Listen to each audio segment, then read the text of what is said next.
Welcome to AmeriCanaries Podcast number 14. Today we're joined by our Scottish friend, Stuart Hodge, known as Yeah, boy. Hodgeythehack. Yeah, good to be here, guys. I'm really excited about this because I just love that there's so many Canary fans across the globe, and to connect with some of them again, and especially you guys in the States, is pretty awesome. Awesome. So joining us, we have Marc Foster, founder of the American Canaries, Jeff Uyak, co-founder and self-proclaimed sticker guru. Jeff is wearing the great Norwich Road kit, which of course the guy on ESPN Plus called the Change Kit, which is incorrect. So that, I particularly like the Latron. And then we have a two-time guest who's joining us as a contributor, special guest, whatever. David Lamb from north of the border up in the Ontario area, right, David? Yeah, that's right. Yeah, just outside Toronto. The GTA. Just outside. Awesome.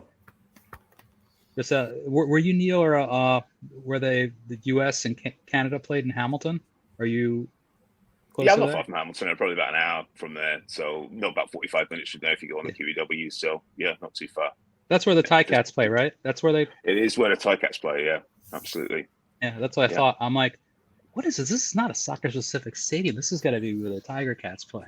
The danger, by the way, of alienating the entire audience of this podcast, or at least some of them, Canada beating the US and Scotland beating England at rugby union. Life is good right now, man.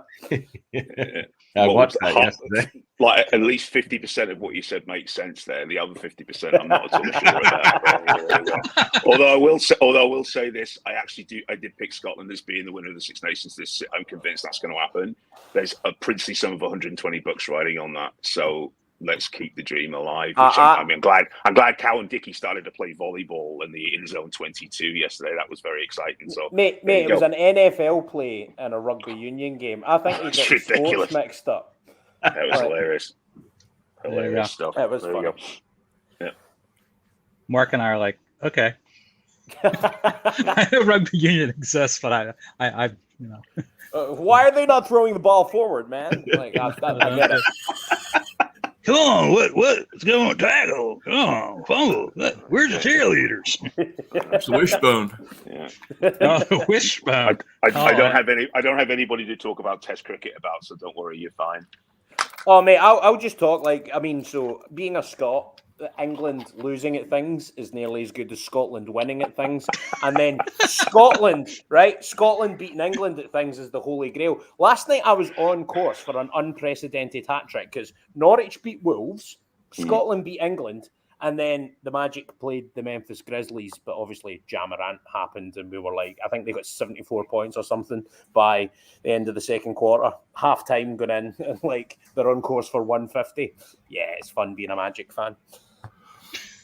I'm starting to understand the Cowboys' fascination now. How so? What, like, because that counterbalances the no. Just the whole idea of you have three teams that you can hate forever to your heart's content with the Eagles, the Giants, and the Commanders. I'll use the name. Deadskins. Yeah. They're always the Deadskins. Because it's all about hating them. And that's what it's like down here. I mean, everybody hates everybody else. I just realized I don't have my other light on. Hold on. That's all right. What do you guys think of the new name? Like, I'm not really into it. Like, I thought, like, after taking so long over the name change and like the choice, like, I mean, going around as the football team for like how many seasons was that? Like 2, 4? I think. Or was it 2? Like, it was just 2. Was it? But yeah, like, do better with your name, man. Do you know what I mean? Yeah, I would have liked Red Tails. That would have given the team's history been a little tongue in cheek. Doing something with the Hogs, just as a nod to their fans. Yeah, I think would have been something. Yeah, I think because I'm in Columbia, Maryland, which is in between Baltimore and Washington. So unfortunately, you still get some Deadskins coverage in the Baltimore Sun. I'm loving this Deadskins part, man. I'm taking Yeah. that. Oh That's yeah. in my Well, there's pocket. other names too, but this is a family program. I'm not gonna come up with the other name. Yeah. So you'll see it, and there's plenty of people that I follow on local sports Twitter that are Deadskins fans, and one of the issues was that many of the other names they were interested in had copyright or trademark issues, so they couldn't use them, and apparently Commanders didn't. And anytime there's a Washington team, all right, what boring ass name are we going to come up with? What sort of military-ish or bureaucratic, horrible name are we going to come up with? And the uniform had leaked like several weeks ago, where there were stars. Like, okay, this is some military thing. Like, let's hope they don't go to the Washington Generals. That would be just horrible. Oh yeah. Yeah, because the Washington, you as an NBA fan should know the Washington Generals were the team that the Globetrotters always play. Indeed. But so, what I should say, right, just not to give people a false idea, is I'm more of a modern NBA fan. Like, I know that the Syracuse Nationals existed, but if you ask me anything to like really wax lyrically pre-merger or anything like that, nah, it's not happening. Because so I'll tell you how I got into the NBA if you want, like, because that's always all right. You can do that, and then we'll start with the questions with actual Norwich stuff. Right. Yes. So I when I was 6 years old, I got NBA Live 95 for the Mega Drive, right?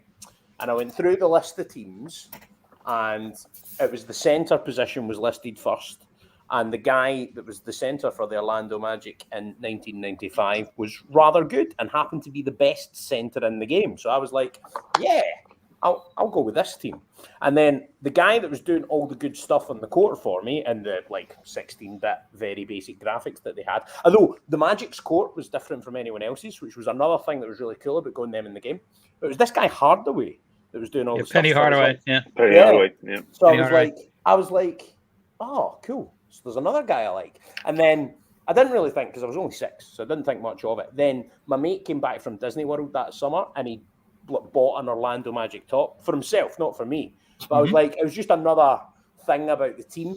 And then, so I kind of liked them and stuff. And then football became my main sport for like, sort of most of my adolescence, my teens and stuff. Then I went to uni when I was 19, started getting into other sports again. And that was when that kind of reignited my passion for basketball, and it properly ignited when I bought like the 2K11 video game, because I've always been quite GM roster minded, all of that kind of stuff, how it's all constructed, fighting salary cap. And at that point it was like, yeah, I'm back in love with this sport again. And for anyone that's listening to this, maybe like a random Norwich fan who doesn't like the NBA, unlike football where you've got to know, as a commentator I know this, thousands and thousands and thousands of players. Like, if you want to have a true appreciation of the global game. In the NBA, it's 450 guys, man. You can quite quickly get a handle on it. Well, barring all the COVID stuff that happened during Christmas, when all sorts. Right. I mean, I could get a game for the Magic at Christmas, but yeah, like it's pretty cool. And sorry, random tangent, but that's why I love the NBA. NFL I love because it's just bonkers at the moment, and I love the Canaries because I was the club commentator, so that gives people a bit of an appreciation of it. So did you get a Robert Archibald Magic jersey mocked up, since he did play one game? Do you know what, man? He's Scottish as well. But that's why I brought him up. Yeah, that was really sad news to hear about him. I don't think I would fit into a jersey of his, and it would be pretty hard, I reckon. I reckon I would spend a pretty penny getting like a customized Archibald jersey from the era where he played. I'm trying to remember the year that he played his one game. 0304. That would be around then. Oh, Lord. You guys really pulling up stuff. Yeah. 0304. So yeah. Well, if I could get an 0304 jersey, definitely would have his name on it. But at the moment, I'm coveting another jersey, but I'm going to keep that to myself. Franz Wagner. All right, we ready to go here? Because absolutely. I actually doing something. I'm taking the part 2 of the improv class. I have a different squad to deal with. And yesterday I did rap like Elmo for about 10 seconds. That was good. I was challenged to do that. I like it. Oh yeah. All right. So we call you Hodgie, Stuart. What's your preference? I don't mind. My mum calls me Stuart, particularly when she's angry with me. Hodgie's what my mates call me, and the branding guys is Hodgeythehack. But just go for Hodge. I'm happy with All right. So, where obviously you're from Scotland somewhere. Where in Scotland are you from? West Coast rapper, my friend. I come from Ayrshire, which is quite near Glasgow. Most people have heard of Glasgow, but Americans say Glasgow, as in a cow made of glass. That's wrong. It's Glasgow. But yeah, so about 30 miles from Glasgow, 50 kilometres. Just on and right on the coastline. Gotcha. School, degree, other experience. Like, where did you get your education to? So did went to Drogheda Academy. That was my high school. I left school at 16. Sat around the house for 2 weeks. Then my mum was like, my dad, was like, right, okay, you need to get a job. So I got a job in a call center selling stuff. Then I got a job at IBM doing technical support in their call center with Spanish language because I speak Spanish. Then I got a chance, I always did drama classes when I was younger. So then after that, I went and I became an actor for a couple of years because a play I was in, a scout from the BBC spotted it. Then I did a thing with the BBC. Then that dream of being Marlon Brando eventually became walking around a shopping centre in a costume. Getting 3 sweeties that I'd given out thrown at by children at the costume. So I thought, yeah, this isn't what I want to do. So yeah, after that, went to uni, studied sports journalism at Staffordshire University in Stoke-on-Trent in England. And then after that worked in, I got an internship one of the summers I was at uni in Paris working for Eurosport. Then I went back out there for my first 3 years after uni. Then I went to Norwich to get it round to Norwich. 2 of my best friends from university, 2 of my housemates are guys from Norwich, Ben Mounser and Steve Sanders, both regular guys who make appearances. Ben used to work for the club as a press officer and Steve is NCFC Numbers on Twitter.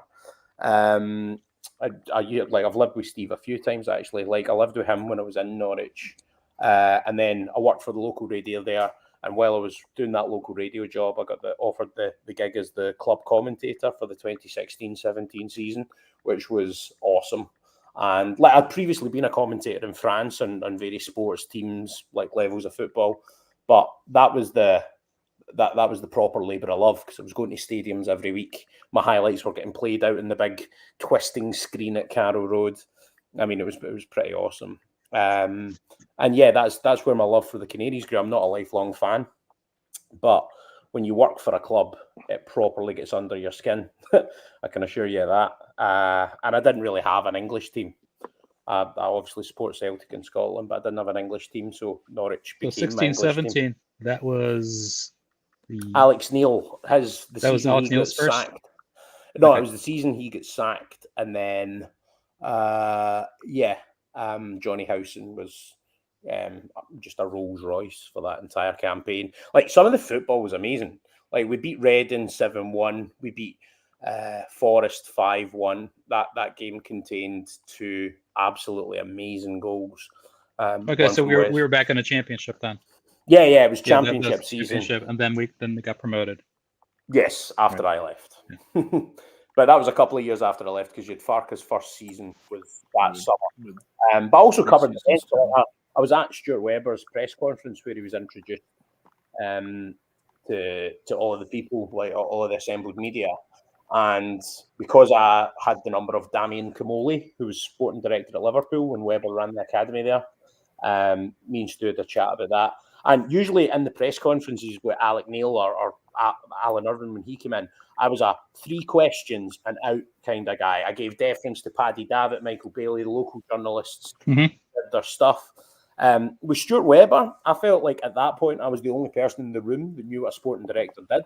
So I asked 15 questions to him about culture, about all of the stuff that American sports fans know because it comes from the top, it comes from the GM or president of operations, right?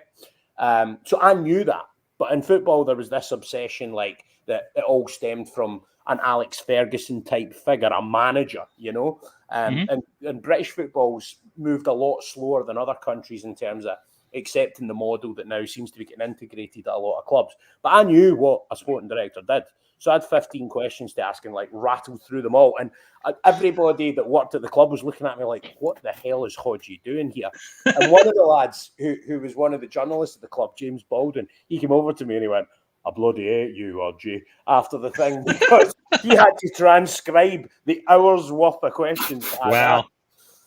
So, but that was what was really fun about it.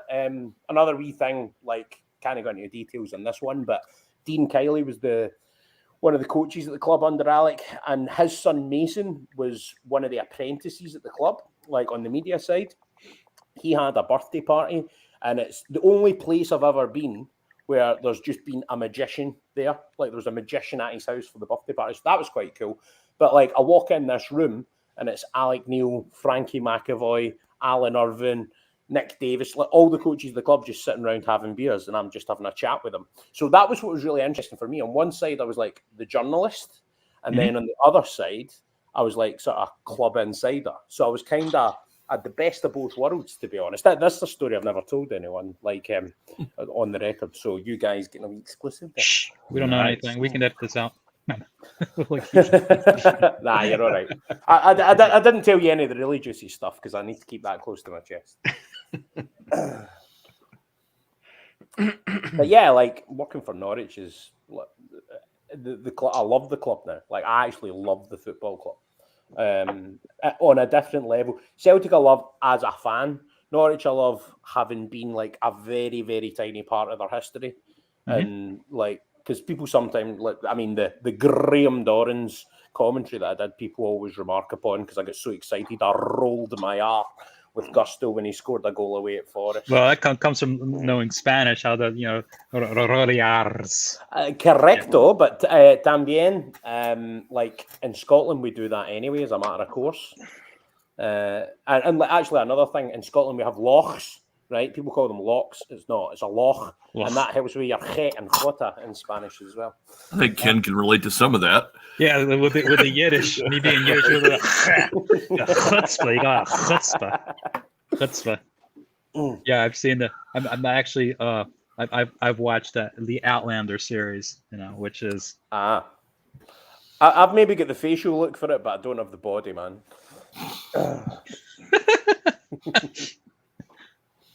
There's all sorts of types. Yeah, so I've heard lots of the Scottish terminology. Yeah. Oh no, we definitely like to be linguistically creative here, particularly when describing things as disgusting. We have about 12 colloquial words for that. Like Eskimos with snow. Yeah, this is true. Well, so what does that say about Scotland then? Just surrounded by lots of lovely, lots of lovely things, I guess.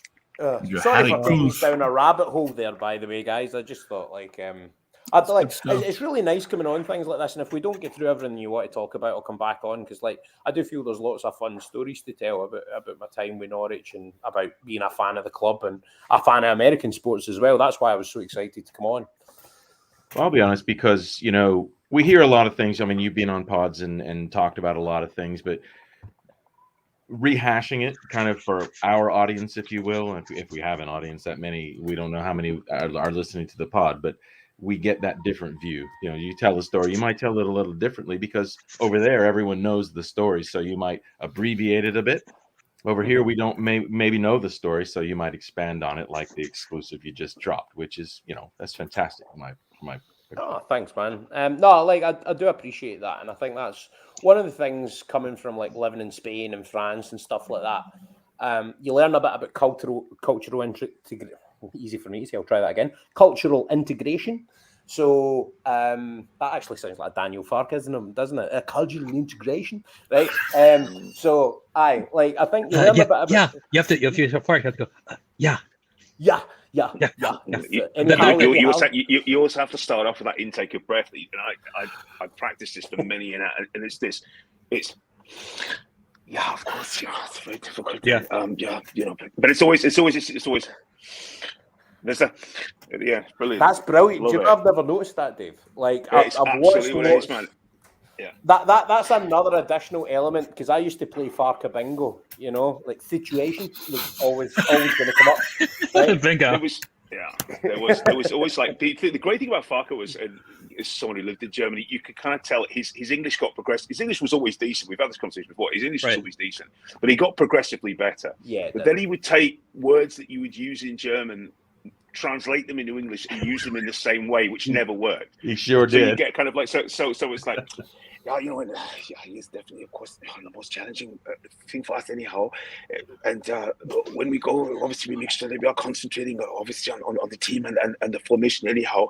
And it's like, no, mate, you can't use anyhow all the time. It doesn't work. Yeah. I know he does in German, but it doesn't hear it, right? Yeah. Like, it's the funniest thing. Because my favorite was the one unity. The one unity. When we play with the one unity, the one unity, and then there were topics, of course, and then there was data mining, and it took me a while to say, why are we mining datas? No, it's determined. He's saying determined, and they're like, But as I say, his English was always decent. They're like, but it's the way it got better. His English is better than my German. So, that's the whole point, right? Yeah, right. So you got to be, that's exactly. When someone who is English as as a second language, and they struggle. I'm like, hey, they're speaking much better English than I would in their language. Well, a lot of people better English than a lot of my friends do up north of the border, man. Like, I think like another Farcism, the other one that like we've not mentioned yet is duels, winning the duels. Right? Duels, yeah.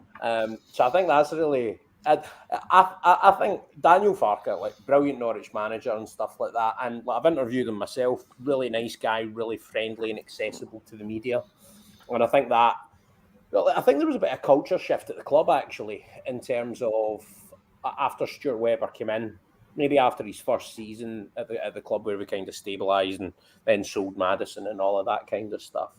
There did seem to be more of a culture of I don't know, accessibility, openness, and transparency that did come in. If I'm honest, I think they've rode back on that a bit since. Obviously, BK and various other things have happened. So, I mean, I'm assuming just to go on what you were saying, Jeff, about explaining stuff. The BK sponsorship saga. I imagine your listeners will be aware.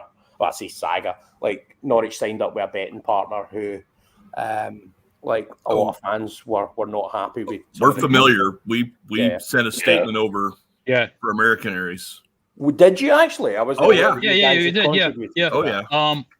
Mark, Jeff, myself, and the other guy who hasn't joined us for a while, Ryan. Ryan is a first-time dad, so he has congratulations, Ryan. First-time dad responsibilities, and it's hard for him to break away.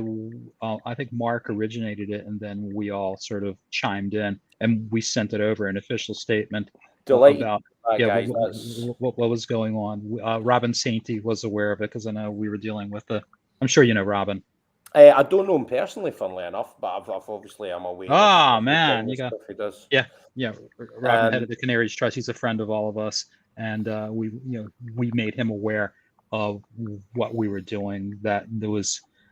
Basically adding on to what the Canaries Trust had done, which they I think were very much leading the effort. This is wrong. We got to get rid of this, man. Yeah. No, I think that was the thing for me, because I think everything that had been built up, even when the club wasn't winning, even after Project Restart, all the rest of it, you still felt like Norwich was all one entity. And that's what I think separates it from Man United or like pretty much any other football club I can remember, because it seemed like there was a unity between sporting level hierarchy of people that were in charge, the team in the field, the fans in the stands, the groups within those fans in the stands that were doing displays and stuff, the people around the club, the people, the media. It was like everyone was this one big entity. And at that point, it was like you could have had a snap in that. You know what I mean? Like, I'm sure some people still say, oh, well, we don't really care about the BK thing, we're still taking the money. But I think if you'd done that, you would have disenfranchised such a large proportion of the fan base around what prides itself on being a family inclusive club. Right.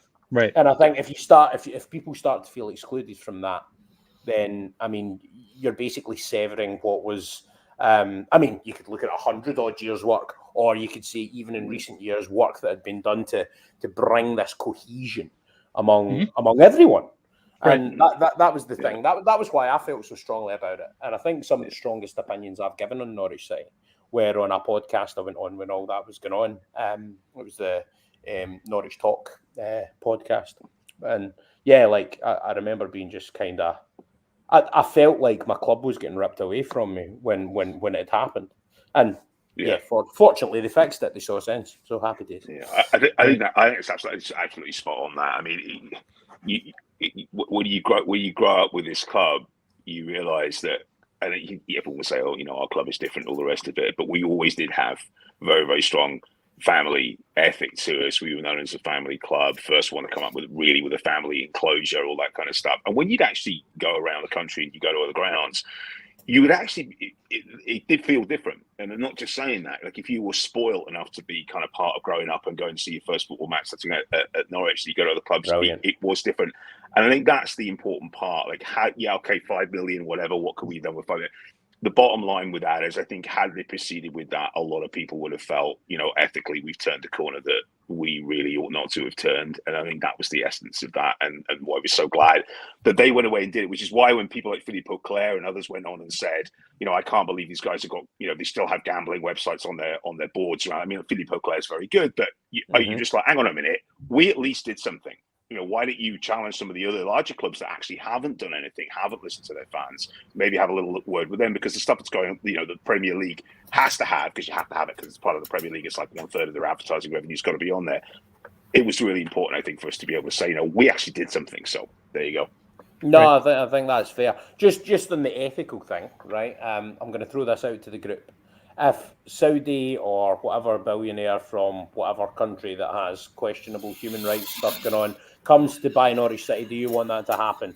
Just quickly around the table. No. I'm okay with Hugh Jackman buying it, because I know his mom is like a fan. I'm okay with that. I mean, honestly, these guys, I won't get into the history. These guys have different connections to Norwich, these three, than I did. When I started following it in 10 and 11, basically, I was looking for a club to follow, and one of the things I was looking for is, who is their shirt sponsor, and is this something that I'm okay with, or am I not okay with? Who owns the club? Okay, at the time it was Aviva. Oh, what's Aviva? Oh, it's an insurance company, that has its roots in Norwich. It's like the local Norwich Union. That was a local company. Okay, cool. I like that. That's local. Good. Season I was the commentator. It was the Aviva Community Fund. Right. That's right. Yeah. Yeah. We'll just. Yeah, because that was the year after the Tetris poor split jersey design debacle. Oh yeah, that was bad. And they took it the other direction and went super tiny with the sponsor logo. I think just kind of thumbing their nose at us. That was bad. Complaints. Okay, so Hodge, you mentioned talking to Daniel Fark. One of the questions we asked Connor Southwell, who we had on, what's the difference between interviewing him and Dean Smith? Yeah, and Connor mentioned, I don't know if you had a chance. Connor mentioned some very specific things about the timing of the press conference, like when it occurred during a day and how long it was scheduled for. He says those are a couple of the major differences. But have you had a chance to talk to Dean?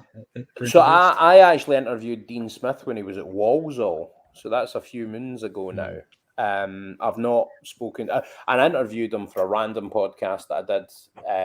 I've actually got his phone number, so I could phone him. But call him up right now. No, I can't do that, mate. Hey, Dean, we're live on a podcast. That's well, he might have changed it, like knowing that I've got it. So, like, no, I think the comparison I can make perhaps is between like Alec Neil and Daniel Farke, if that would be of interest. Sure, go ahead.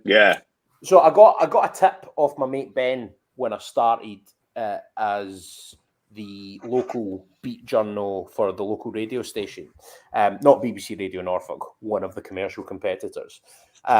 Which one was it? It was Radio Norwich. Radio Norwich, okay. And it went out to a couple other local radio stations, but it was like hyper local stuff.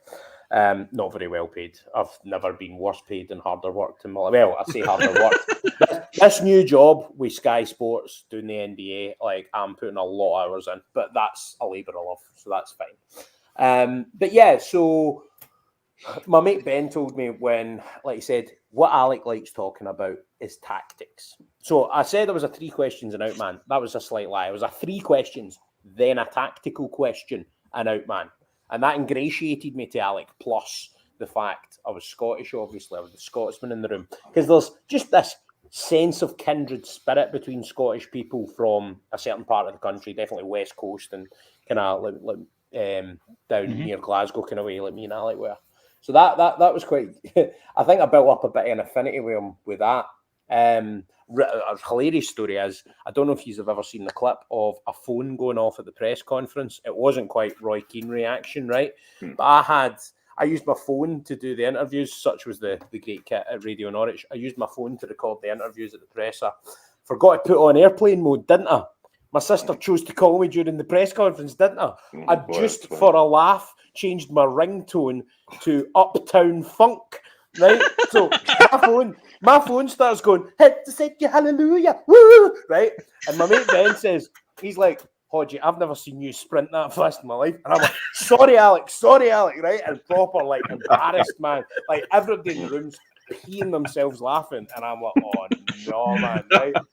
And that's funny. Did he go, "That's one less question you get to ask next time"? No, it was fine about it. Like, and I just like, it was like, who was that on the phone? I says, "Oh, it was my wee sister." And he's like, just shook his head after it. But yeah, Alec was.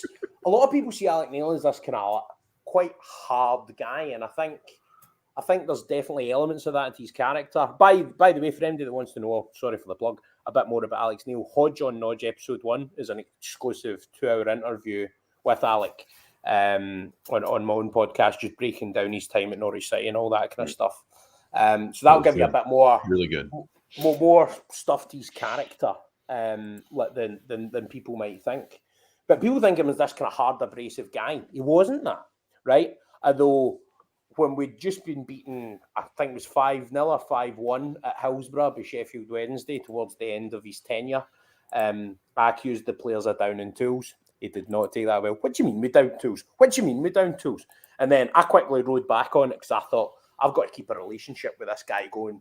And like, I actually quite liked him by this point, but I had to keep the relationship going. So like, I wasn't going to say, "No, your players were rubbish, blah, blah, blah," and get into like a spat with him. But so he would defend his players, I think. But I found Alec to be a really kind of engaged guy. He did engage with the questions properly. He would give you a proper, and as a journalist, that's the most important thing. He would give you a proper answer to a question. So that I really liked that. And obviously, he didn't suffer fools if you asked a silly question or one that's maybe speculating about a player on another team. He would just bat it away. Daniel Farke, on the other hand, I interviewed him quite early in his tenure. I think it was before a cup game against Cardiff, maybe. So it was a few years ago. Speaking of Cardiff, I assume we're not playing Cardiff in the next round because I saw. I hope we are. No, I saw it was like 1-0, 2-0. Then I checked, it was 3-1 with like 89 minutes. I'm like, that's not happening. I was hoping like Hugo will score, so they're not going to get it. So Norwich is now going to be away at Liverpool, so it'll be interesting to see if they're really going to go for it or just like, "Hey, Jonathan Tompkinson, you're starting," which would be great.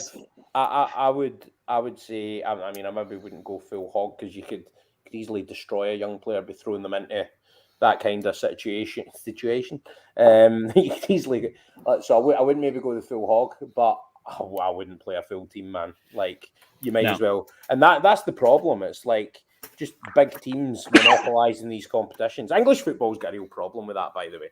Like, I mean, it's basically 3 leagues in one. And the Super League, which everyone was so against, right, is an inevitability. We're obviously going to have franchise-based sport in football as well. It's going to be like the NFL and the NBA, except it's going to be a pan-European thing. Like, that's really how I feel about it. And actually, Celtic and Rangers in Scotland, I think, have the ability and the brand value that if you get the right buyer, that they could say, hey, we want to be a franchise in your thing. But anyway, that's by the by. But Daniel Farke, just to finish my point, it was earlier on in his tenure. Linguistically, he probably wasn't at the level that he got to. Daniel, I thought, would give I think he would kind of start a bit like me, actually. He would start on the purpose answering the question, then go on a kind of long, rambling tangent. And I'll be honest, nice guy, really approachable, great aftershave choices, really quite smell good. Always smelled good and looked quite stylish. Like I noticed that a couple of times when I wasn't interviewing him. Like he was always kitted out pretty well. It's like when someone says the bio of Daniel Farke, you'll be the person on the back cover of the book with the quote. Daniel Farke, always great choice in aftershave. Hodgeythehack. There you go, mate. There you go. Lots of people talk. There's lots of people talk about the fact that how nice he smells. It's just that it just conjures up that kind of like mystique of the man. It's like I'll know him when I smell him. As opposed to seeing him. That's so true, man. Yeah, but it's like he must be in the building. You can smell him. But I just want to pick up on a point that you make, because I think it's really interesting. When Farke and Webber came in, you got that sense that they would be quite happy, to put it bluntly, banging on for hours. You get the point that, and I've heard this said about Webber before, that he likes to talk about this. Farke likes to talk about it, whereas, and it is almost a bit of a glasnost, because you did get the impression when, you were listening to Alex Neil, who I really liked, and I think you saw pictures of him with fans and stuff. You could tell he was a decent bloke. But you got it right, by the way. We're calling him Alec. It's not Alex. Yeah. It's Alec. No, listen. I'm married into a family of I'm married to a family of Glaswegians, just so you know, who gave me a whole bunch of stick yesterday. And family from Renfrew, family from the Toonhead, and like various other places. I would, if I started saying Alex, and I'd be dead. But also Lambert as well, Lingwood's finest. You got the sense they were, particularly with Lambert, there was always a sense of, you're here to trip me up, you're here to kind of catch me out. And Lambert's press conferences were always funny though. Like Lambert I remember when he did one on Sky Sports on this rolling contract, and I can't remember who it was Jeff Stelling or someone was trying to be, so how much, and Lambert's go, so you just try to get me to tell you how much I'm getting paid. I'm not going to do that, so I don't know what you're trying to do. And it just kept going on and on. So it was always funny, but there wasn't. We need subtitles for this. Openness, right? You know what I mean? We need subtitles when you guys do the very deep Scottish accent. That's my other favourite Lambert moment was when he was on the interview. Do you remember when we played Arsenal? And yes. we won. We played Arsenal under him, and we got a draw, and it was the goal that came in. There was a cross coming in from the right, and Juninho touched it. Otherwise, Holt would have been offside. Right? Remember that goal? And so I can't remember if it was Kamara or someone like that was saying, yeah, and he was saying, he said, oh, no, he was offside. It wasn't offside because Juninho touched it, and then and Kamara, no, he didn't. No, I don't think he did. And then you just hear Lambert just quietly in the microphone go, I did, and then just moved on. Just fantastic. But there was that kind of like openness that came into the club. It seemed to me anyway. Was that the sense with Lambert? Because you really got the sense he was kind of really kind of quite defensive. Like great guy, great coach, but so I never covered the club under Lambert, but I do know a few things, and I've got to be careful here. But so Paul Lambert, right? Paul Lambert is a completely different kettle of fish, and I think his press conferences were hilarious, right? There's a cut like before they'd properly gone on air of him talking to Michael Bailey, and Paul Lambert had come across. Michael used to be like a musician in a past life, right? And he's like, so Michael, do you play in a band? Like he's like that, right? And like, obviously, I think it was quite early in Michael's time, and he's like, yeah, I did, like, blah, blah, blah. And Paul's like, what'd you play? The triangle? So I think it was really, really funny. And, like, I get the impression Paul Lambert is a wit. Like, I get the impression he's a really, really funny guy. And I think, like, I know from what I've been told that basically he turned the Player of the Year awards into his own stand-up session. Like, where he would just rip into people and say things like, "Yous are just some of the boring ones talking about the players," you know? And you're like, Oh my goodness. Brilliant. But it just gives you some insight into the difference in characters. And do you know something, right? I think maybe part of the reason Lambert's not been as successful subsequently was Culverhouse. There was fallout at Villa over something to do with racism and young players. Culverhouse, you need your lieutenants if you're a manager of the style of Paul Lambert, because he was Karza as well. Yeah. Aye, Karza as well. He based his managerial identity on Martin O'Neill.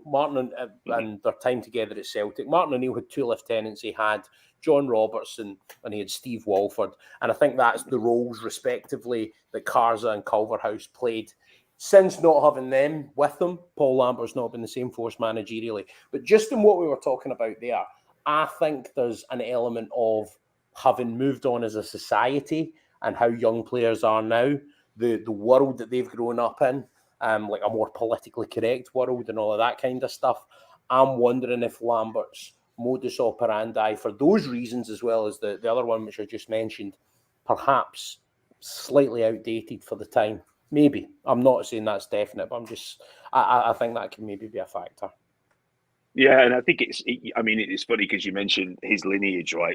Where he had Robertson and Wolford, and of course that itself is modelled on Brian Clough and Peter Taylor, exactly, back in back with the European Cup, and it's also they're interesting. It's funny that him and Roy Keane ended up working together at Villa, because I think there's a bit of that in Keane. There's the whole kind of, I can't understand why anybody can't play at the level I used to play at, but there's also, I can't understand why people are on their phones. Why do you need two cars? There's a slight kind of, almost, as you say, that kind of modelling of yesteryear that sort of resonates with Lambert. Just on that note, though, see that witty man, you know.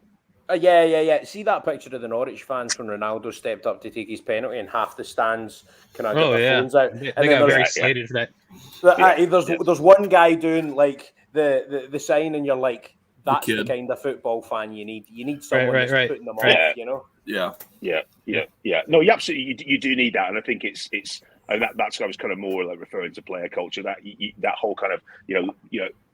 It can't just be I'm going to watch a football match. It's here's me watching a football match, and you think, oh, why are you there? You know, it's exactly. It's mind blowing. But there you go. You know, that's just modern life, man. Like I go to a concert. Here's me at a concert having a good time. Like just enjoy the concert, man. Yeah. Anyway, sorry, I sound like about 100. Like just old fogey Hodge. Get off my lawn, kids. Get out of here! I think like we should definitely just turn it into like David and Ken doing impressions. Like that's going to be my that's the juice I think we need. An impressions podcast. Yeah. Let's do it. Impressions pod. Oh man, no, I'll do it because I'm doing this. What is it? Hip hop rap improv thing. It's based on an actual Broadway show called Freestyle Loves from an Academy. So I'm doing that. So yeah, I did Elmo rapping. That I need to hear. I definitely want to hear a clip of this. Unless, are you doing it on this show? I could do it right now. They don't want me to do it. Right. That's okay. Send me a clip though, Ken. I don't. How do you see kind of the new role you've got? And congratulations on that, by the way. How do you see that and the kind of the formal role with the NBA? Is that going to tie up a lot of your time? I mean, I know you enjoy doing the Twitter Spaces and you enjoy this kind of thing. But are you going to be able to find time for this now? I hope so, mate. I'm basically working on trying to manage my time. It was first, so like just for transparency, I'm now the main content creator on the NBA section of the Sky Sports website. Sky Sports have the rights to broadcast the NBA in the UK, so we're the portal for that. As a journalist, I've always steadfastly for a decade and more stayed freelance. Now, the reason for that is I like a variety of work. Workplace politics you can be aware of but not get involved in because you're working in loads of different places. Yeah. It allowed me to continue being a commentator while still doing writing on a vast multitude of things, everything from technology to people stabbing people to what someone in one of the reality shows has done our new living room up like basically when you're a writer, you're a writer. Obviously I like writing about sport. I've written about the NBA. I've been the main guy covering for absence on the NBA since Sky got the rights 3.5 years ago. So it's been fun doing that, and I have loved that. And definitely writing about the NBA was a dream once I got properly back into the sport. It managed to happen. But then various sort of things happened with Sky that allowed me that afforded me the opportunity to get offered the chance to join full time as a freelance journalist and commentator and broadcaster and all the other stuff that I do. It's a big thing to give up, because I'm getting offered football commentaries and having to, like, within this last week even, and having to say, look, guys, I'm really sorry, I've got a full-time job now. I'm also going to try and keep going with all my own podcasts. I've launched 2 of 5 that I was intending to launch. I need to follow through with that for the sake of my own personal brand and sanity. So I'm going to try and do that. Obviously, like you mentioned, Dave, I do the Twitter Spaces, #NCFC Social before games, and on a Friday afternoon with Michael Bailey, based on what's been said in the press conference. That's Friday afternoon UK time. It'll be way early in the morning for you guys in the States. But if you want something to put you off your breakfast, then go for it. But yeah, like taking this role was a big decision, because I'm giving a lot up. It's long hours, it's hard work, but I've got the chance to shape something. I've got the chance to shape Sky's coverage into something that I want. I want it to be, and having the chance to do that is really, really exciting and different for me, because I've always been the guy that steps in, does a good job, and then you move on. And then because you've done a good job, people ask you back. And I've done so many jobs in the media industry. Like I've ran broadcasts, making sure that they're hitting the satellite and all of that kind of stuff, dealing with international partners. I've done a bit of all of that. And it gets to the point where you're like, right, so what's the next challenge? And I was kind of that mind anyway. But yeah, getting offered the chance to cover the NBA. There's one job doing that in the United Kingdom, and right. I've now got it. So it's a massive So really you're doing the writing part, right? So yeah, all of the digital content on the website. So I won't be on TV. I probably need to lose a few stone before that would happen. But yeah, all of the stuff on the website, all of the video, all of the written content. It's not all necessarily written by me, but I'm the person that puts it up and like gets contributors to offer their stuff and all of that kind of stuff. Gotcha.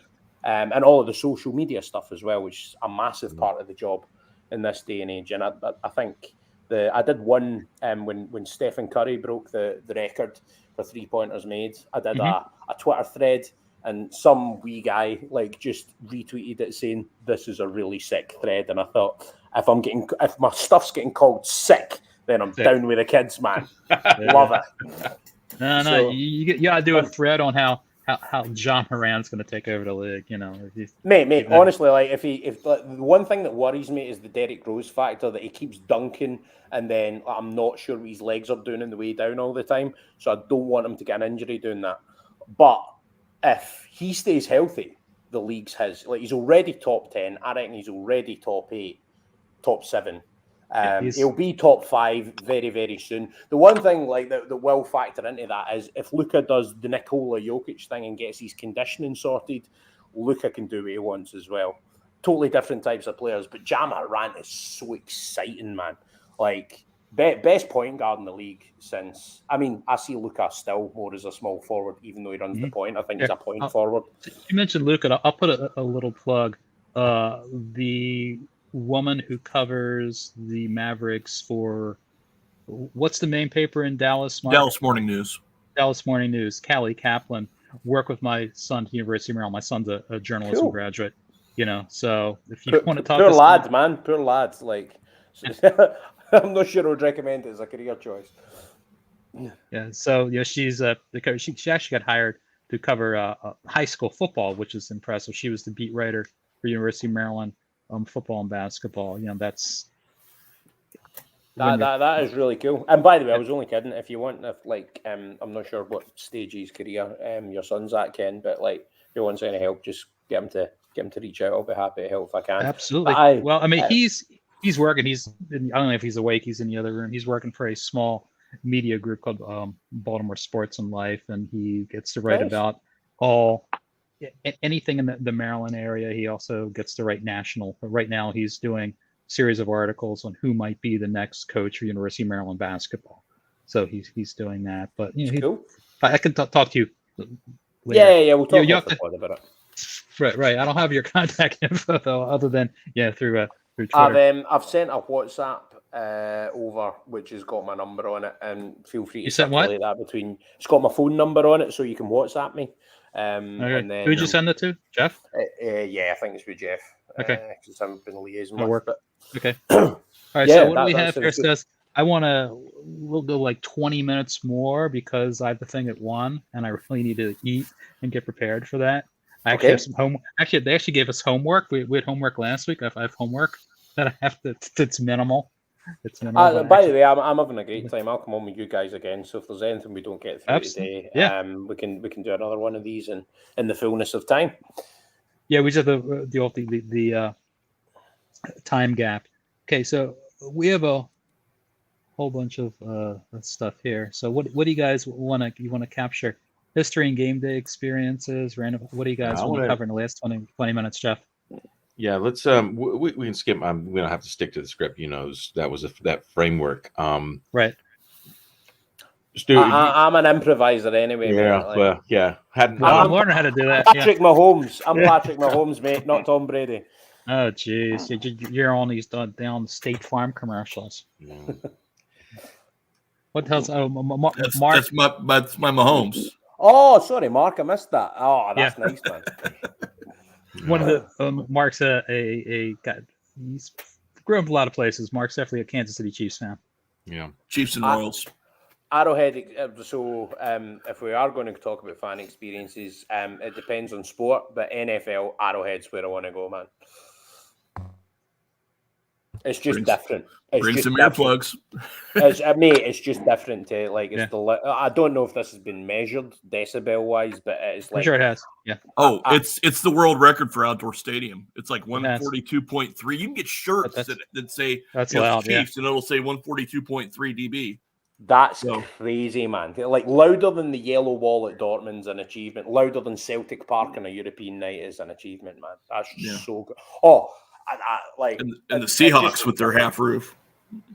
Yeah, and like that. I'm not into the dome thing, by the way. Like, I don't know. Sports shouldn't be in a dome. Sports should be played outside where the weather is, personally. But maybe that's just a cultural thing, talking as like random Scottish guy who's only really getting into the NFL properly in the last 3-4 years. No, I'm with you. I can't. And it's just, I can remember going to my first Blue Jays game indoors and thinking, and I kept saying to my mate, what happens if the ball hits the ceiling? What happens then? And they're like, it's not going to happen. I go, it might though. It's too high. And he's like, it's too high. it's obviously it's like way too high, right? You say that, Ken? But it doesn't matter though. It's like I've been to the Sky Dome.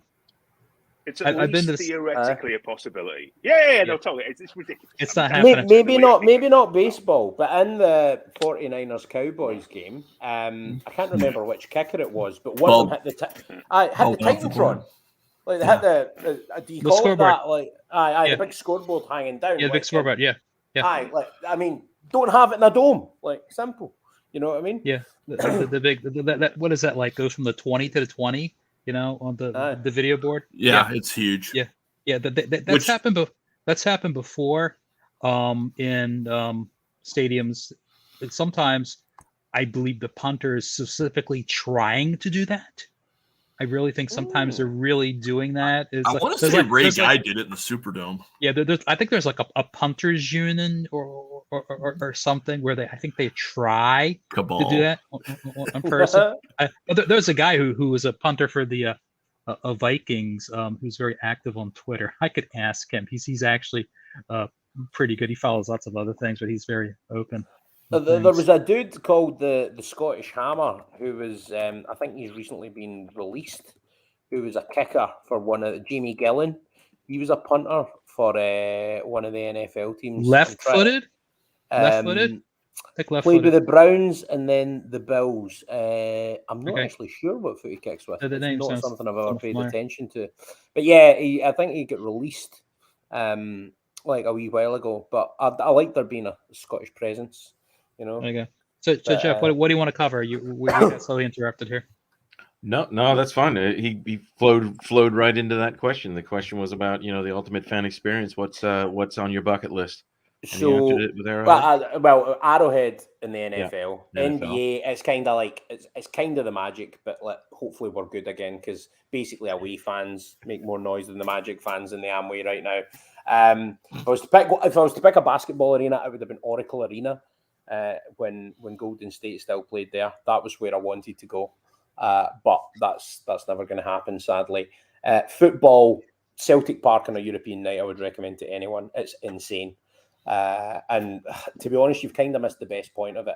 Anyone who watches the game in 2012 where we beat Barcelona, there's been no greater definition of the 12th man, I think, in football that I can remember. It was insane. Oh, you mean Celtic beat Barcelona? Celtic. Yeah, you said we. Yeah. Sorry. When That's Celtic fine. beat Barcelona, given a clue fine. there, There's actually an interesting discussion about how the U.S. fans always use "we" to reference to the team they're a fan of, when other people who are just anal retentive jerks, like, well, you don't really play for that team, so it's not really we. And the rest of the fans are like, yeah, that's what we say to your, Yeah. Well, some of the media over here like to poke at that as well. Right. Yeah. And do you know? I know you meant Celtic. Yeah. Well, within media circles, like there is sometimes the Norwich guys, I wouldn't include in this, but definitely with national media, if you're covering clubs like Manchester United, there's like a proper snobbery, like with some of these people, they feel that they're so important because they've got 100,000 Twitter followers interested in this. They're talking about. I did kind of abbreviate that. With the rubbish that they're talking about, whatever club. And there is a self-importance there, which I hate. I'll never be that type of journal. Just on football, though, want to go to River Plate Boca Juniors, want to watch a Dortmund game in the Yellow Wall. Nice. So what question, we asked Connor some of these. Okay, it was like, okay, where do you sit at the home? But for away, it was like, hey, what's it, the different places that you sit, what's the experience like? And then we also talked a little bit about the away fans, where they sat in various different places. So can you give us like your best and worst places to sit and experiences as like an away fan or an away journalist? I can go, so journalists even better. So best place to sit at Carrow Road is the gantry, right? I had the best view for that season. It's amazing. And I've sat in every stand except the River End, like at some point. The Barclay was good fun. The Jarrods are, what is it now? Is it Regency still? Regency Security? The Jarrod, right? The Jarrod is still quiet. The City stand's kind of weird because it's kind of small, but like all bits of the stadium, Carrow Road's really well laid out for the spectator, actually, I think, as football stadiums or football stadia go. But the gantry is the best place at Carrow Road. Now, funnily enough, the worst experience I've had as a journalist, and there are a few of these, getting to a gantry can be quite complex, man. Okay. I will. Arlo White, he did it a lot, like earlier this year. He'll post like videos, sped up videos of his trip up to the gantry to do the broadcast, and some of them are Byzantine. I'm like, you're going up, then going down. Then it was like, he'll post, a time-lapse video, that's it, of his trip. And here we go. Here's me going to my position on the gantry. We're like, what on earth? It's crazy, right? You've got to be Spider-Man. Now, anyone that knows me personally, like my girlfriend likes to euphemistically describe my form as husky, right? I have a husky shape, right? Yeah. But I'm basically trying to navigate. Now, Nottingham Forest was the one, like, during the Norwich season.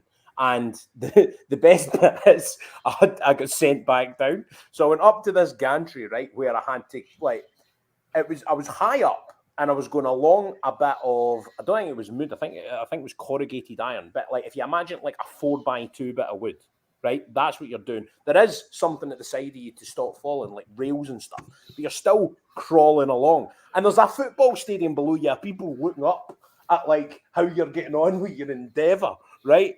So I'm crawling along this, right, thinking, I'm not going to be able to commentate here because I'm going to be pure out of breath, right?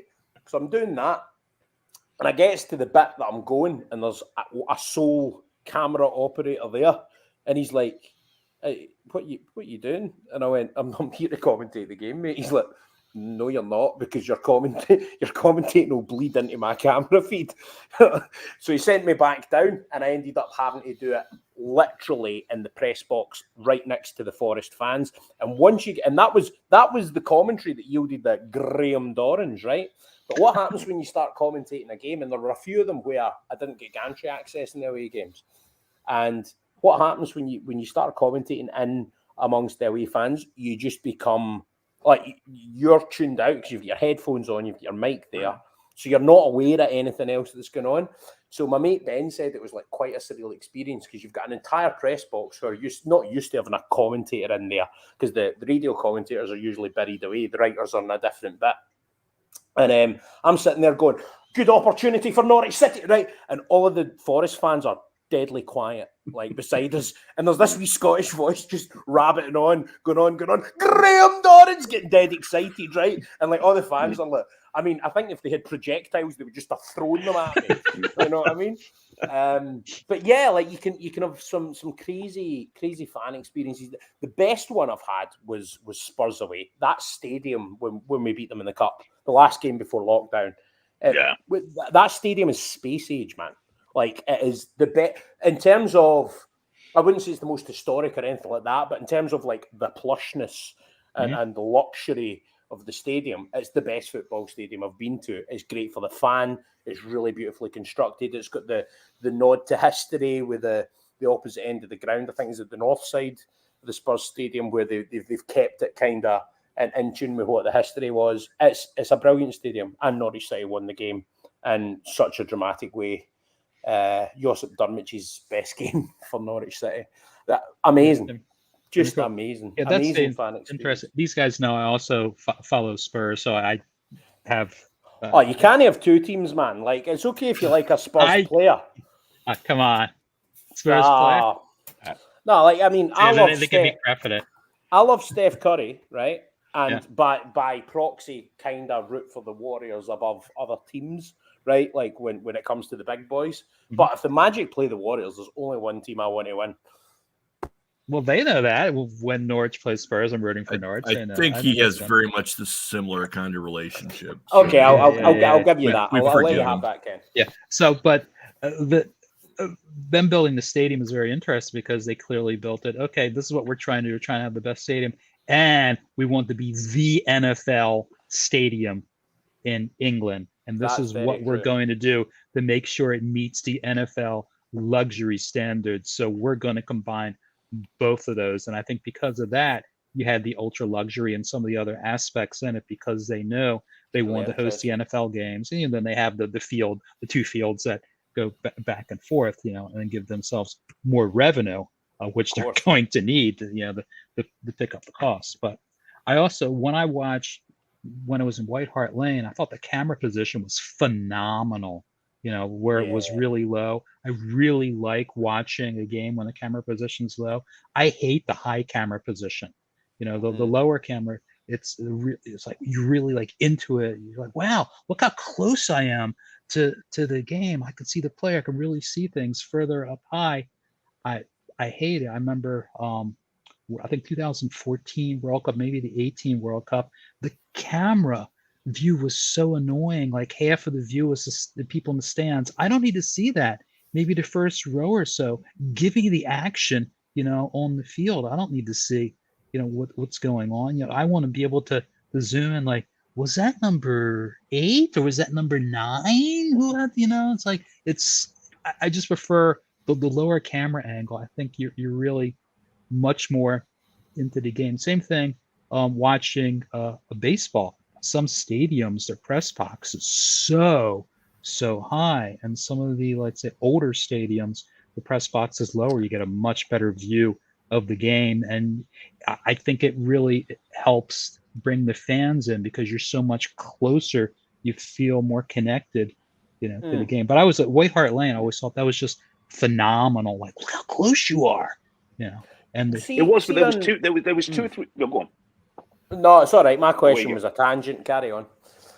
No. Go ahead, Mine was more on that. Mine was more on that point. There was 2 or 3 seasons at White Hart Lane where they put the camera on the roof.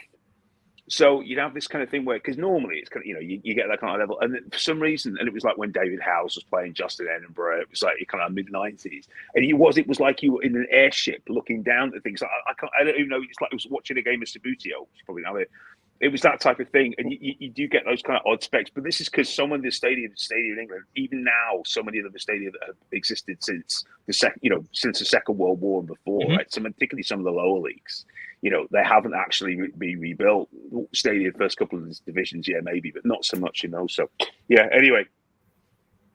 No, I think that's cool. I've got a question that's been bugging me for this entire podcast. Is that a Rams top that you're wearing? That is a Stade de France top, yeah. What's the story there? I went to uni there. It was I did German and French at German and French at university, so I went to Marburg. So I've actually been sat in the yellow wall, which was quite fun. And I went to the house when they were like in the doldrums. So I've been following him kind of ever since at the kind of rubbishy stadium just off the Rue de Jar. It's a heck of a place to go see a game of football. So it's the Stade de France. It's the Stade de France shirt. Yeah. So my tangent was right. You were talking about ball games, Ken. When I go to the States, I've never been to North America, right? We sheltered Scottish boy that I am, right? I've never actually been outside the continent of Europe, which is something that I do plan to change. Obviously, the world got complicated as soon as I planned to do that. That was just God's personal little joke in me. But I think says the man with no ego, but I've always wondered, I'm not that into baseball as a sport, but I will go to a ball game. Where should I go? So fan experience baseball-wise, where would you recommend? And again, I throw this out to the panel. Well, I have different impressions than Mark might. So that's why I'm asking. I want you all to make your pitch, and then which one of you like the most, you'll see when I take a photo from. Well, I'm a season ticket holder of the Orioles at Camden Yards, so that is that was built in '92. That was the first of the retro ballparks. Build a new ballpark, make it the retro style, and that really set the standard for everything. See, that's cool. I like that as a concept. For the old ballparks, Wrigley and Fenway. For the old ballparks, and Mark, you probably know the third oldest ballpark.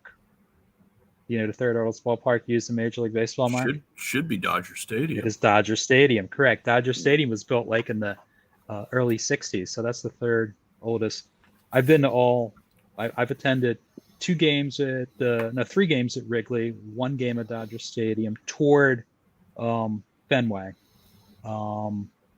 As far as so, if you want to go to some place that's kind of unique, that's actually a ballpark. It's not a dome. Doesn't have a retractable roof, because those are structures. Yeah, those are those are structures, and you also want it to be a ballpark, not a stadium. There's a difference between a ballpark and a stadium. Well, so teach me. Camden Yards is a ballpark. Fenway and Wrigley and Dodger Stadium are ballparks. A stadium is the horrible Nationals. That's a stadium. Stadiums. I'm trying to think. Yeah. Rogers Center's a stadium. Well, Rogers Stadium is a structure. Stadium. Yeah. Rogers Stadium is it's a structure. All the domes are structures, but some just don't have a whole lot of it has to be a ballpark trying to incorporate something, not just like a steel boring stuff. So lots of the stadiums that existed, they got rid of the multi-purpose circular stadiums. They don't steel and concrete steel and concrete, right, but some you have a clue. I've been to Angels Stadium. That's a stadium. That's not a ballpark. There's fakeness there.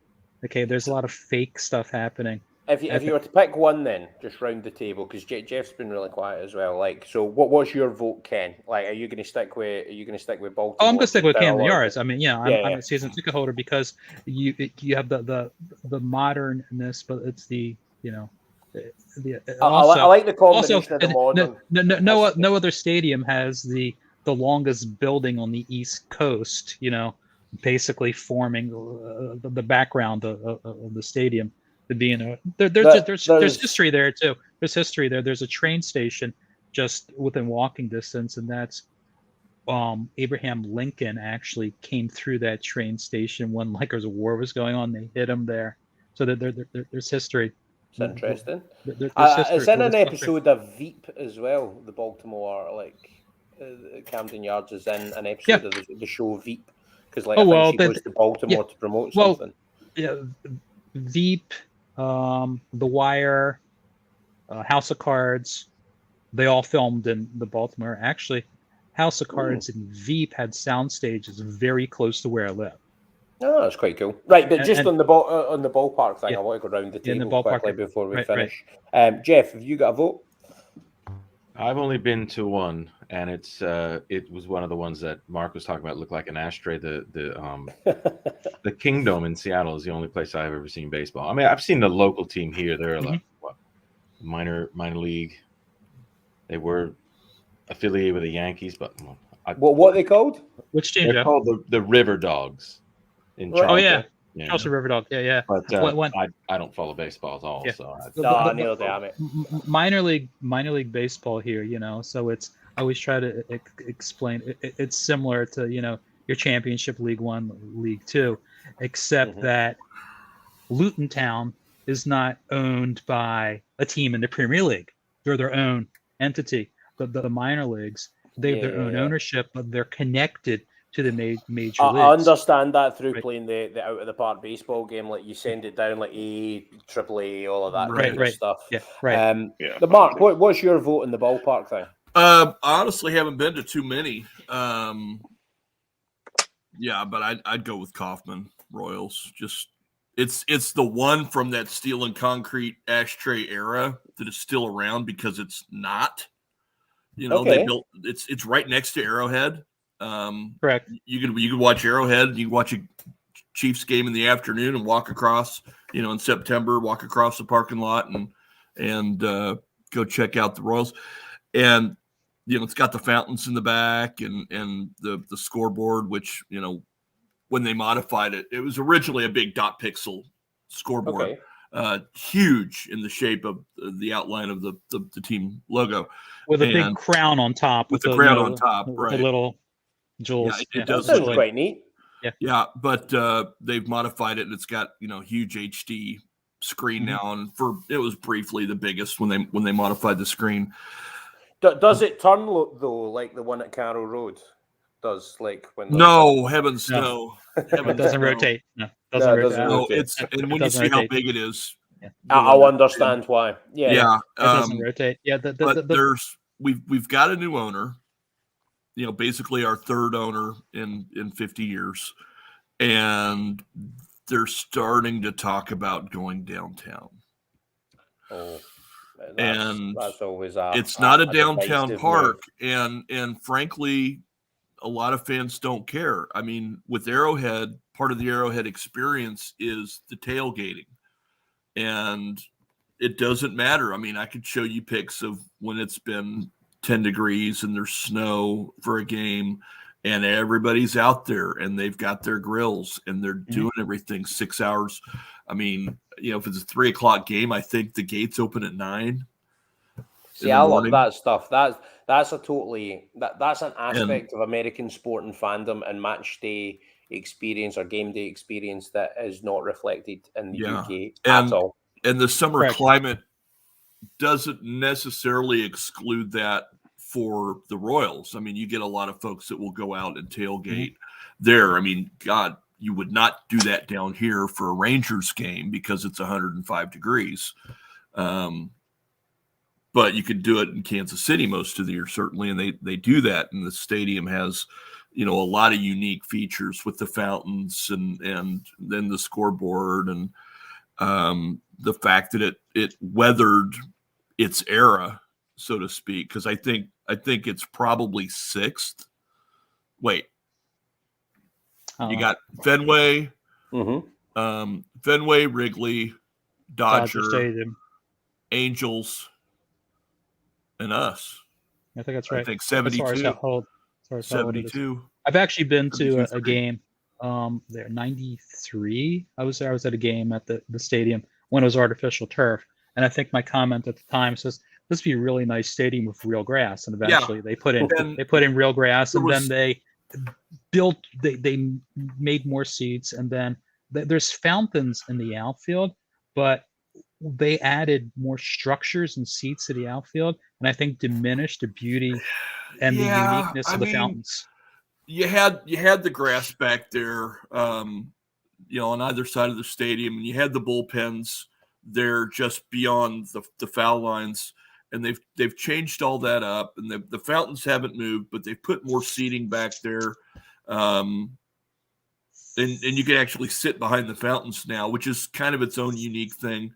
Right. But to me, if you go back to that 70s era, the only nice thing that you could do with that grass back there was paint it and say, welcome to the 1976 ALCS, which is the kind of thing they would do with it, or put the World Series logos in 80 and 85 back there. But beyond that, it's I-70. And you could see, if you look back there, depending on the major angle, east-west highway. Yeah. Cool. You could see I-70 back there, and it's like, nah. Yeah. I'm okay with what they've done around it. I mean, because I haven't been to a game there since, good Lord, 99.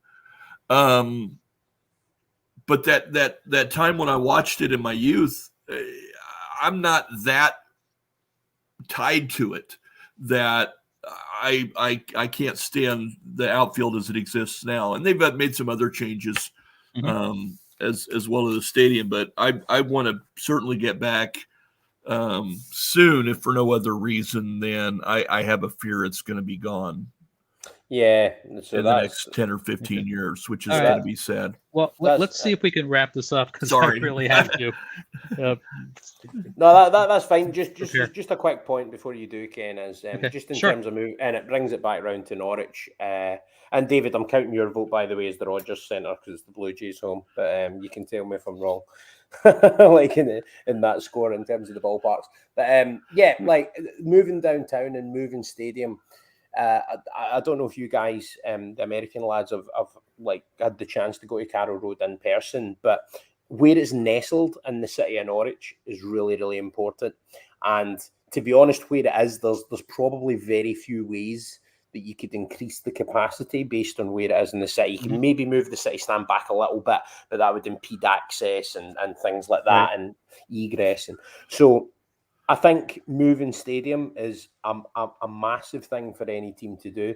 And even if billionaire owner comes and says, right, Norwich, I mean, the question of whether we would fill it or not to one side, here's a 50,000-seater stadium to double your match day income. I would not take it. Just like I wouldn't take the rich owner, because Norwich is about what it's about. Carrow Road is about what it's about. And I love where it's nestled. It's nestled in the most beautiful bit of Norwich. You walk downhill to it. Whatever direction you come, you walk downhill to the stadium. It's so awesome in that regard. And yeah, I would never want that to change. And even if it means Carrow Road can't increase its capacity, I just love the stadium and I don't want it to change. So no moves downtown for Norwich, please. Well, it didn't work for Coventry, did it? Certainly not. Rico Arena's. I mean, I think they've moved in it now, and finally they're pretty much solvent. But that was a long process, and it sent them nearly to the wall as a club. They nearly went out of business. So, yeah. And it wasn't worth it. Like Highfield Road was actually like one of the iconic grounds to go to. Cracking stadium, exactly. It was just like it was like some of these grounds you had that. But it's amazing what they've done with Norwich. I was actually tweeting with someone about this the other day. I can remember going to my first games, and you'd always walk down by the riverside, and there wasn't a lot around there. It was a fairly industrial area. But what they've done to build it up, when I went there a couple of years ago, and it would have been the first time for many years, it was like, wow, this place has changed and made things. I don't ever see us moving out there, and I sincerely hope we don't, because it's so many memories, and it's just such a iconic place to go watch a football match. Yeah, totally agree. Last one before I let you wrap up, Ken, and this is a wee and I'm going to call this part one. We're definitely doing part one. We're doing this again. But yeah, do any of you guys know Norwich City's other ground, the other place they played football? This is more for the American guys, because I think you might know, Dave. Which one? like the nest, which just looked like right, that's Yeah. fine. Sorry, I'm patronising you guys with that question. Yeah. My apologies. No, man, my apologies. I've seen pictures of it. It looks like they just, Built it out of the court. dug out a hill and goes, hey, you sit on. We're going to build something here. You guys sit here. Oh, you need seats. We'll figure it out. It looks very rudimentary. I mean, it looks worse than. I mean, some of the ballparks that the baseball players played in the late 1800s and the early 1900s are far superior to that structure. I mean, some of them were very nice, even wood structures look far superior to that. That looks like very rudimentary and just sort of put together on the fly. The Industrial Revolution did not stretch out as far as East Anglia at that point. I don't know. Didn't need to. Yeah, you had Luddites involved in making the stadium or something. I don't know. Nice one, lads. This has been a pleasure. I will definitely you like Luddites? Oh yeah. Every once in a while, something I learned, in high school or junior high. I'm like, ooh, Luddites. Yeah, there's certain names that certain names and certain adjectives. Luddite is a good word, mate. Yeah, Luddite is a good word. That I hang on to, like draconian. I like draconian. Draconian's a good word, mate. You're talking to a man who loves words. Like that's so. And I know we're finishing up. 3 things that got me into being a commentator, right? Because I've been asked this question before: are my love of words, and the fact I'm kind of multilingual and stuff. Really good knowledge and ability to kind of dissect and talk about sport and passion for it. And third was I told you I was an actor. The element of performance. So that's why I wanted to be a commentator. So that kind of wraps it up. Since Awesome. I suppose I'm the kind of guest. But yeah, we'll talk more about. So we'll get through that list of questions you sent me. Let's get through more of them, and let's do another one of these in like a few weeks or months. All right, cool. All right, well, let's wrap this up because, like I said, I have to go. For those of you who are listening, we're going to call this part 1 with Hodgeythehack, and we'll have everybody back. David, of course, you're invited to join us for part 2 when we have it. We might even have Ryan. Wouldn't be the same without you, man. Yeah. David, I really enjoyed. Yeah, David provides a historical perspective that the 3 of us don't have. And maybe although you knew what the nest was, and I felt really like I'd been pure condescending as soon as I asked the question.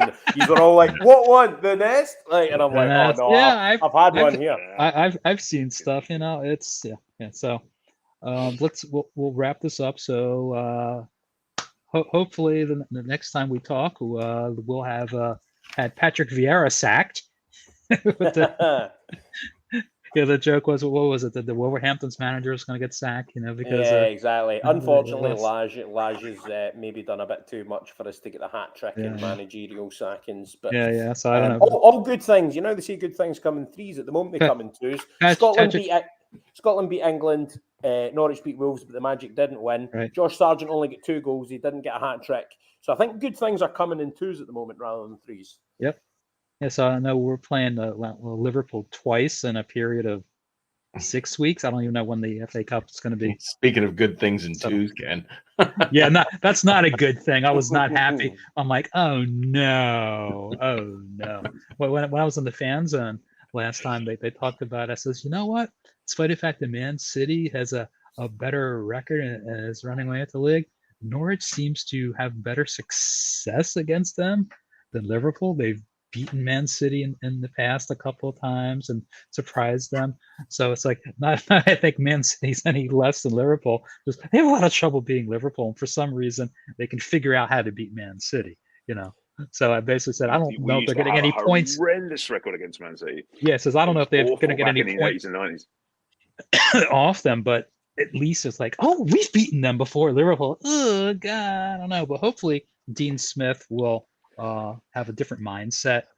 By the way, than Fark had. Fark's mindset was almost, I give up the game. Yeah, the beating us, and it was like, I'm going to lose, so what's the point?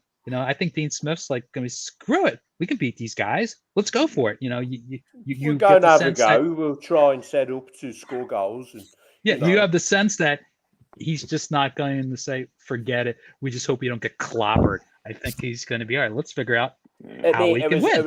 It was one of many reasons that Daniel Farke should have been sacked. So good that he got to go out in a win, but that should have happened earlier. The fact it didn't could cost us our Premier League status. As soon as he's talking about trying not to lose by that many, I mean, he did it like he was talking about Man City, Liverpool, Chelsea, things like that. We get beat 7-0 by Chelsea, and Palace go and beat Man City.